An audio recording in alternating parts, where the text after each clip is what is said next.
Hello, everyone. It's Aunt Nikki of Your Story Hour, and it's time for our next chapter in Eeny, Meeny, Miny, Mo, and Still Mo by Sam Campbell. I'm looking forward to hearing what's going on with our friends.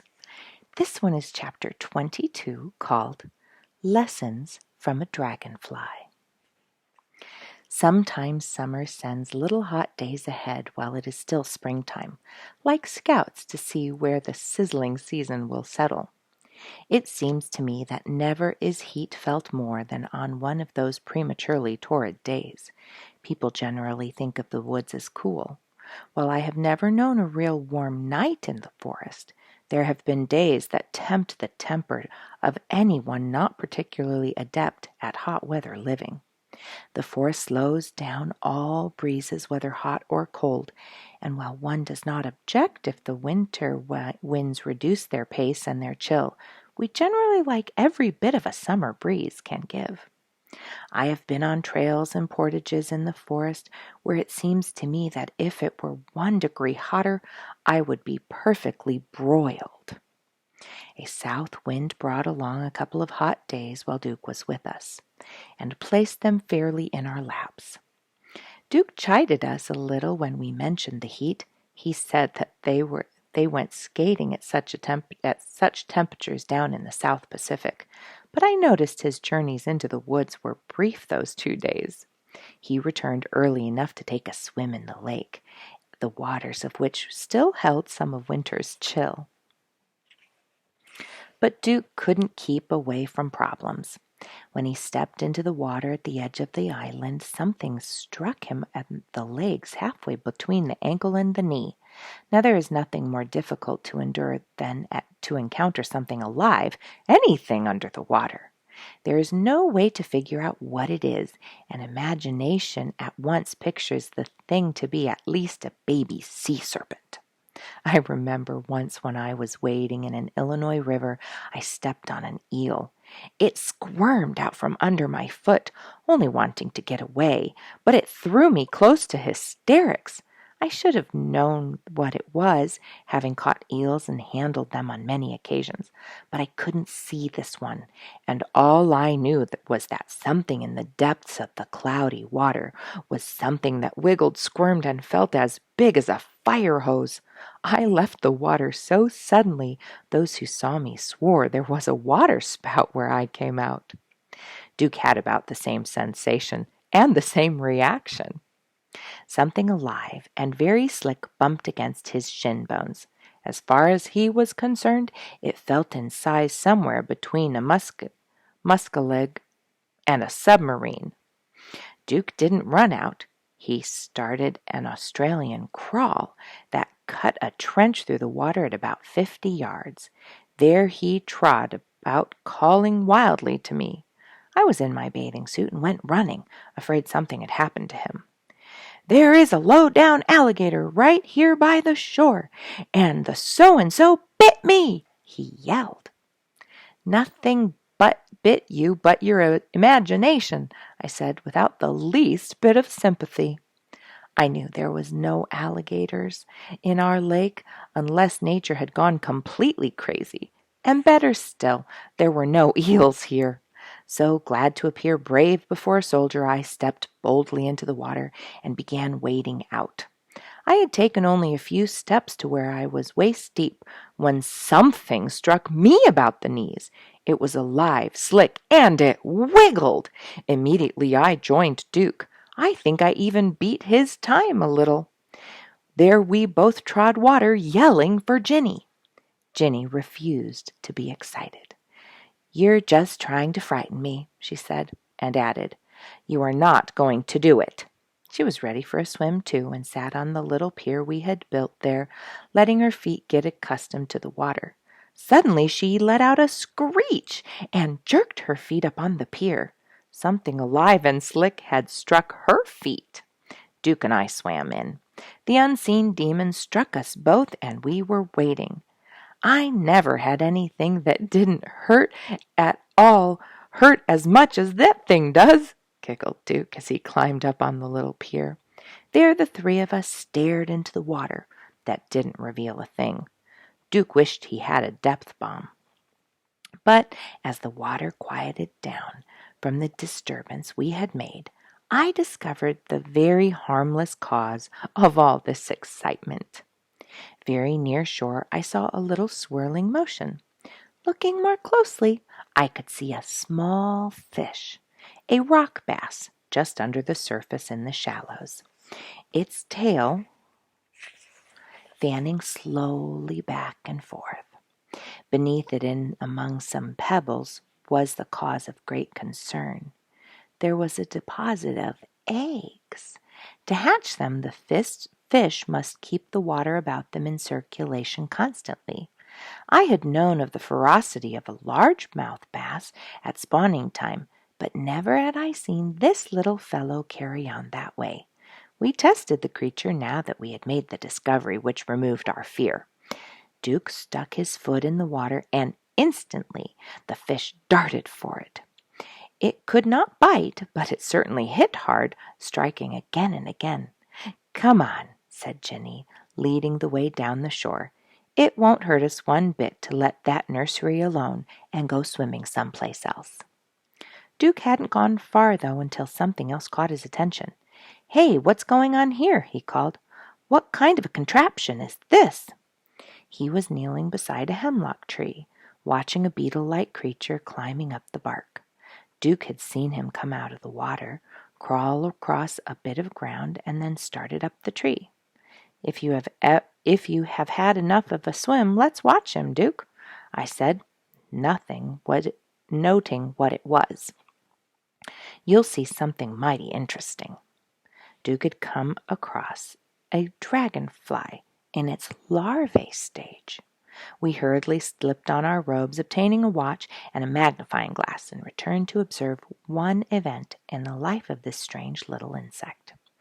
Nearly everyone who has ever been out under open skies have seen the dragonfly darting through the air at great speed, zooming up and diving like an aeroplane. He certainly needs no wing training or practice. He is an expert flyer from the first. He joins hundreds of thousands of his kind in their great industry, eating mosquitoes, gnats, and almost any other bug smaller than he. For his size, he is one of the most savage creatures in all nature. Seen through a magnifying glass, his face is obviously terrifying. He looks like the kind of creature we see in nightmares. His appetite is amazing. He eats and eats. One of those insects has been known to take a good bite out of himself and eat it down with relish. A naturalist once kept one from feeding normally for only a few minutes. Then he turned the tail of the creature so that it could come before the insect's mouth. Promptly he took a bite and then a second one before his self-inflicted wounds got the better of him. When he is at the most conspicuous stage of his life, he is equipped with double wings that make him a marvel at flying. But there is a long period during which he is not seen, unless by some nature observer who has gone to a great deal of preparation. While in a canoe one evening, we saw a dragonfly of this type sail along, trailing a long egg sac. It dipped sharply down near us to a place where a small stump protruded above the surface of the water. With a quick circular movement, it flew around the stump, wrapping the egg sac around it. And then, breaking free, it darted away. The eggs so deposited would drift to the bottom of the shallow water. In time they would hatch, and out of them develop the kind of a creature we now saw before us on the tree. But it would be a long time before the insect emerged from his lake home, perhaps 3 years. Then, in a relatively short time, he would develop into the dragonfly as he is generally known. Duke and I watched the entire metamorphosis that afternoon, made notes of it, and timed it.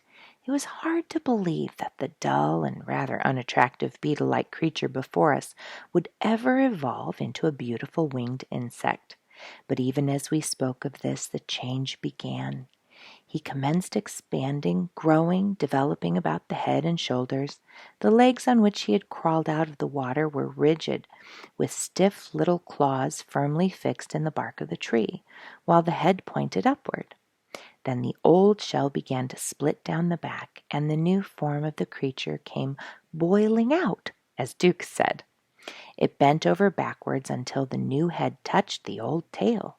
There it hung for many minutes, while internal processes of growing took place.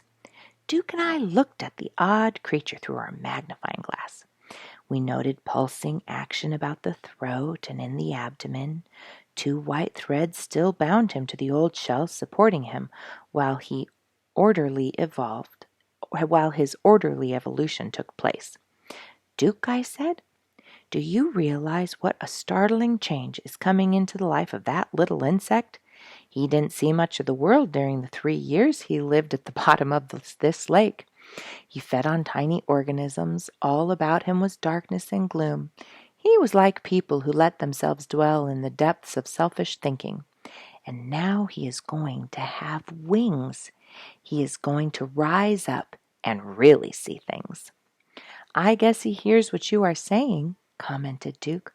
"Look at him struggle to get free of that old skeleton." It was as Duke said. There was increased animation about the insect. His new feet and legs were ready for use, and he was anxious to use them. He pulled his newly formed body upward until he faced in the same direction as his own old shell. Then, taking firm hold with his new feet, he began twisting, turning, struggling to be free. He was actually violent in his efforts. The holding cord snapped. He pulled the lower end of his body out of the old shell, which looked like a shoe he had outgrown. Then he established himself firmly right beside his old home. Already he was longer than this shell, and it was difficult to see how he had ever fit inside it. And now he stood free on the threshold of a new life. "Wouldn't it be grand if we could climb out of some of our mental shells that way?" Duke was saying. "Boy, if we could leave our sorrows, our regrets, our envies and hatred like that, what a world we would see." "Right, Duke." It was fine to see this boy thinking his way through. And experiences show that people can climb out of those old skeletons when they try. We don't have to drag along those worn-out garments of our old ways of thinking if we don't want to. But here comes a miracle of growth. Watch those wings. The wings had looked like crumpled bits of brown down the insect's back. But suddenly they started to grow at an amazing rate. They had been about half the length of the body to begin with, shapeless and wrinkled. Even as we watched, they stretched out, losing their wrinkles and becoming wing-like in appearance. "That took exactly 15 minutes, said Duke, who had been timing the event. Next, the wings were dormant for a few minutes while the body took up the growth.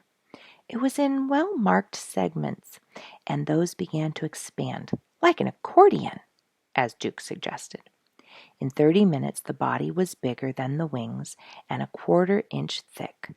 The insect now was about 3 times as long as the old skeleton, which still stood beside him, its lifeless feet clinging desperately to the bark of the tree.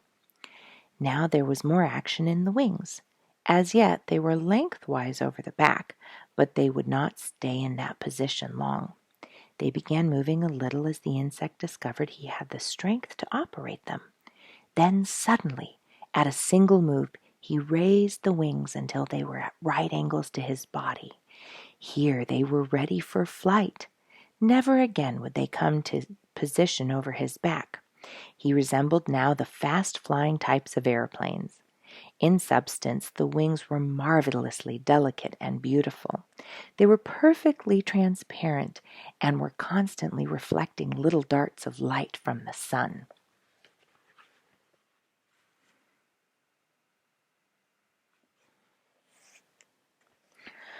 "Watch every move closely now, Duke," I said, though the captain was so taken with this drama of nature he really needed no such caution. The miracle is almost complete. Look at those wings vibrate." A little fluttering had developed in the wings. Faster and faster they went, until suddenly the creature took to the air. 1 hour and 47 minutes since we first saw him," cried Duke. "And look at that rascal go!" Duke had picked up the abandoned shell and was crumpling it between his fingers. He looked very thoughtful. "Do you know, Duke, I wonder if it isn't that way with us," I said. The insect pulled out of an old skeleton, left it behind, and went flying away to a greater way of living. If nature so takes care of his future, it seems certain that it will look after us in such manner too. Duke had looked up at me sharply, surprised. "I was just thinking the very same thing," he said, and he added quickly, "But you are a naturalist. Do you find it possible in the light of your science to believe that life goes on beyond?" "Duke," I said seriously, "there is nothing in all the realm of nature that takes issue with the thought of eternal life. In nature we never see the beginning of anything, and we never see the finish of it. There is something in our very hearts that tell us life is of that order, without beginning or end. And remember, there is no hope so bright but is the beginning of its own fulfillment." But Duke was not hearing me now. His eyes had taken on the faraway look we had seen several times during his stay. He turned his head slightly and looked towards the west, where a salmon-pink cloud hung like a scarf with which the day was waving farewell. His lips quivered a little, his eyes moistened, and so softly that I could barely hear the words, he whispered, "The rascal." That's the end of our chapter. I'll see you guys later.